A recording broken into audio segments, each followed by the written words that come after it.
大家好，我係營商偵探卓 Sir。講你都唔信，呢個靚女網紅係 IG 居然每個月都可以賺到$10,000以上。令人難以置信嘅係，仲有好多人分唔出佢係真人定係 AI。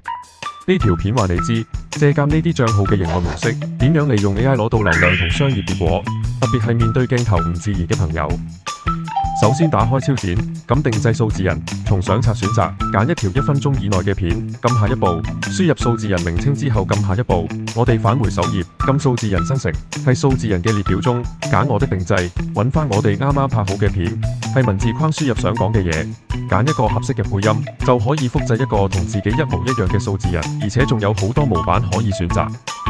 係2年前，呢種技術至少要揾個團隊用幾個月時間，使幾十萬先做得到。而家只要撳下手機，就可以生成到一個數字人。呢一種技術唔單止對自媒體創作有影響，連電商行業都有好大嘅改變。未來有好多行業，可能數字人都幫到手。